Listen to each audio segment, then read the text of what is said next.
Sering merasa bosan dalam belajar, atau sudah belajar berjam-jam tapi belum memahaminya? Berikut 5 tips yang akan membantu kamu belajar lebih efektif dan tidak melelahkan. Yang pertama, tentukan tujuan belajar. Sangat melelahkan ketika kita mempelajari sesuatu tetapi tidak memahami tujuannya untuk apa. Sebelum kamu belajar, jawab pertanyaan ini terlebih dahulu. Apa yang saya pelajari? Bagaimana saya mempelajarinya? Terus, mengapa saya mempelajari hal ini? Selanjutnya, cobalah untuk menceritakan kembali dengan bahasa yang lebih sederhana. Yang kedua, seleksi informasi. Buku umumnya disusun dari berbagai pengantar dan stimulus. Setiap penulis memiliki cara yang berbeda hingga sampai ke maknanya. Tujuannya untuk membuat alur materi terkesan menarik bagi pembaca. Sebaiknya, tentukan skala prioritas informasi yang dibutuhkan. Kemudian, berfokuslah pada bagian-bagian yang penting. Jika kamu merasa masih punya waktu untuk melanjutkan, kamu bisa melanjutkannya ke prioritas kedua, ketiga, dan seterusnya. Hal ini dikhawatirkan jika energi yang ada dalam otak kamu telah habis hanya untuk mempelajari bagian pelajaran secara random, tanpa memahami bagian yang paling penting. Yang ketiga, gunakan teknik Pomodoro. Teknik ini dikenal dengan menggunakan waktu 20 menit belajar dan 5 menit istirahat. Tentunya jangan dibalik. Metode ini terkesan terlalu manja, tapi yang perlu diperhatikan, kamu memiliki batasan secara ilmiah. Rentang waktu 5 menit adalah proses impulsif otak untuk mengelola informasi, jadi berikan waktu itu. Sama halnya dengan memasukkan air ke dalam wadah.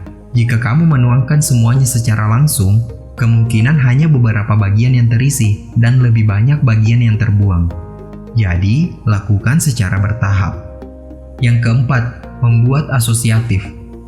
Inti dari teknik ini adalah membuat hubungan dengan apa yang dipelajari dengan lingkungan yang ada di sekitar kita. Cara ini juga efektif jika kamu menghafal daftar nama ataupun istilah.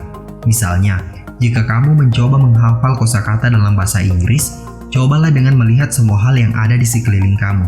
Sederhananya, bisa dimulai dari kamar tidurmu, bisa berupa benda ataupun aktivitas. Kalau kamu melihat meja, buku, dan pulpen, cobalah mengatakan, Books, pens, tables. Books, pens, tables. kalau kamu melihat adik kamu sedang menangis, cobalah untuk mengatakan, My younger brother is crying. My younger brother is crying. Kemudian yang terakhir, membuat alur cerita atau kalimat. Kamu merasa susah menghafal dengan mendengarkan ataupun membaca. Cobalah untuk membuat alur cerita atau kalimat. Masukkan potongan-potongan informasi itu ke dalam sebuah kalimat yang menarik. Sehingga, jika kamu melupakan satu bagian, kamu bisa menggunakan kalimat itu untuk membantumu mengingat kembali. Misalnya, kamu akan menghafal golongan unsur kimia pada tabel periodik. Anggaplah golongan 2A, berilium, magnesium, kalsium, strontium, barium, dan radium.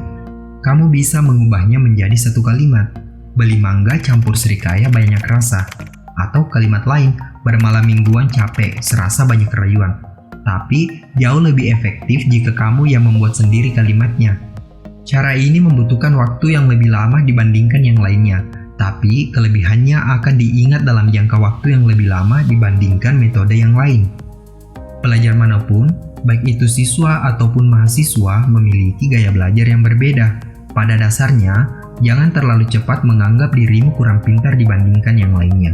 Hal ini bisa saja karena kamu belum menemukan metode belajar yang sesuai dengan gaya belajarmu.